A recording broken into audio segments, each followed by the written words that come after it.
अस्सलाम वालेकुम जी, मेरा नाम आमिर बिलाल है। नाजरीन, ईरान के और अमेरिका के मुज़ाकरात को लेकर एक बहुत बड़ी डेवलपमेंट है और आप ऐसे सबसे बड़ी डेवलपमेंट क्या हो सकती है? यही हो सकती है कि मुज़ाकरात जिसके लिए इतनी कोशिश की जा रही थी वो मुज़ाकरात बिल आकर कामयाब होने जा रहे हैं। इसके अंदर कितना टाइम लगेगा ये महीनों की बात नहीं, ये दिनों की बात है। उसके ऊपर डिटेल में आपको बताऊँगा किस तरीके से ये खबर है कंफर्म की गई है, उसके बारे में आपको बताऊंगा। और अभी जो सूरत हाल चल रही है और बिहाइंड द सीन क्या चल रहा है, अमेरिका और इजराइल क्या खेल खेलना चाह रहे हैं, उसके ऊपर भी आज की वीडियो में बात करेंगे। सबसे पहले बात कर लेते हैं अमेरिका के जो सेक्रेटरी ऑफ स्टेट हैं ब्लिंकन, उनकी जानिब से मोसाद के जो चीफ हैं उनके साथ मुलाकात की गई है और इस मुलाकात में आप समझ सकते हैं कि किस चीज़ के ऊपर बात की गई होगी। इजराइल के अगर स्टांस की बात करें तो इजराइल बिल्कुल नहीं चाहता कि ईरान के साथ मुज़ाकरात जो हैं वो हों और 2015 की जो डील थी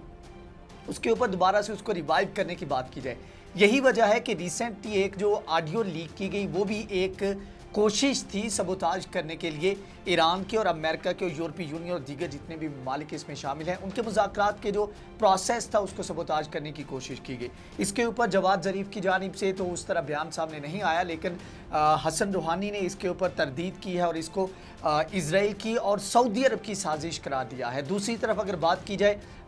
आयतुल्लाह खामनाई की, सुप्रीम लीडर की, तो उनकी जानिब से भी इसके ऊपर इसकी तस्दीक की गई है, लेकिन यह है कि उन्होंने इस चीज़ को उस तरह नहीं दिया जिस तरह एक्सपेक्ट किया जा रहा था कि जवाद ज़रीफ को हटा दिया जाएगा या कोई इस तरह के मामलात होंगे, क्योंकि इस क्रूशल टाइम के ऊपर अगर वज़ीर ख़ारिजा को हटा दिया जाता है, उनके खिलाफ कोई एक्शन लिया जाता है तो ऑन गोइंग जो मुज़ाकरात हैं वो सबोताज हो सकते हैं। तो बहरहाल ये एक बहुत बड़ी अटैम्प्ट थी जिसको बड़ा खूबसूरती के साथ ईरान की जानिब से हैंडल किया गया है।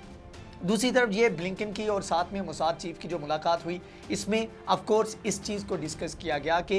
ईरान को मौका ना दिया जाए कि वो यूरेनियम की अफजोदगी कर सके या फिर ये है कि वो अपना एटम बम बना सके। और फिर अगेन इजराइल का जो मौक़िफ़ रहा है आजकल जो वो वावेला कर रहा है, उसने यही बात की है कि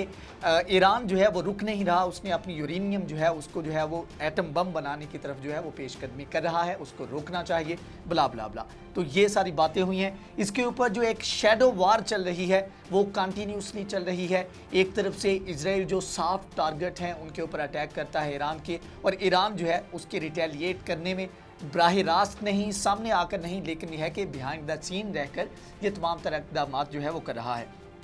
अब साथ में ईरान ने जो दो महाज एक्टिव किए, एक तरफ वो मुज़ाकरात कर रहा है, दूसरी तरफ से उसने सऊदी अरब के ऊपर प्रेशर बिल्ड करने के लिए उसने वहाँ पर हौसियों को एक्टिव किया हुआ है रिसेंटली। अगेन आज की खबर है कि दोबारा से मिसाइल एंड ड्रोन अटैक जो है हौसियों की जानिब से सऊदी अरब के अंदर किए गए हैं, जिनको डिसमेंटल कर दिया गया है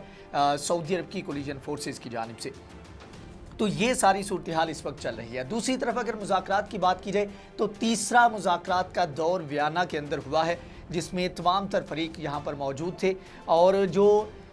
रशिया के वहाँ पर सफ़ीर हैं, जो एम्बेसडर हैं जो वहाँ पर मौजूद हैं और तमाम तर मुज़ाकरात का हिस्सा हैं, उनकी जानिब से कहा गया है कि अगरचे इस चीज़ के ऊपर शादियाने बजाने की ज़रूरत नहीं, लेकिन जिस तरह की प्रोग्रेस हो रही है, जिस तरह के मामलात चल रहे हैं, उनको देख कर हम कह सकते हैं कि सिर्फ 3 हफ्तों के अंदर अंदर कंक्रीट किस्म के मुज़ाकरात और मुआहदा जो है 2015 की डील का उसको रिवाइव करने का, उसके अंदर अमेंडमेंट करने का, या जो भी चीज़ होगी 3 हफ्तों के अंदर अंदर वो सामने आ जाएगी। अगर सारी चीज़ें बिल्कुल ठीक रहीं तो हो सकता है 3 हफ्तों से पहले भी ये चीज़ें सामने आ जाएँ, लेकिन यह है कि उनकी जानिब से इस चीज़ की तस्दीक की गई है कि इस वक्त 3 राउंड हो चुके हैं, दोनों तरफ से अपने अपने मुतालबात मुज़ाकरात के अंदर रखे गए और अपने जो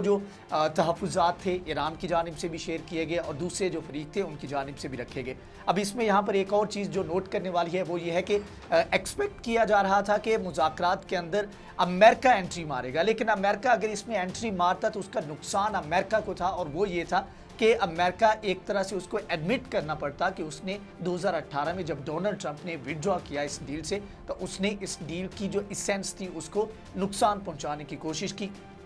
तो वो एक गिल्ट जो था वो गिल्ट एक्सेप्ट करना पड़ना था अमेरिका को, और इस चीज़ का ईरान ने ऑफ कोर्स बहुत ज़्यादा फ़ायदा उठाना था। तो अब तमाम तर जो चीज़ें तय हो रही हैं, जो चीज़ें तमाम तर चल रही हैं, उसमें America as an observer even के मुज़ाकरात के अंदर भी नहीं बल्कि बिहाइंड द सीन बैठकर वहाँ पर उसको ब्रीफ किया जाता है, जो भी वो मामलात के ऊपर नज़र रखे हुए हैं। बहरहाल अगर अमेरिका के बगैर ये डील हो जाती है तो एक तरह से ये ठीक भी है, एक तरह से ये नुकसानदेह भी है। अगर ठीक इस तरह से है कि अमेरिका का जो एक अपनी पाबंदियां जो है उसने जो मुतालबात रखता आया है ईरान के सामने, तो वो उस तरह मुतालबात नहीं कर सकता। नई डील की नई कंडीशंस होंगी तो उसमें वो उस तरह से डिमांड्स नहीं कर सकेगा ईरान से। और नुकसान ये होगा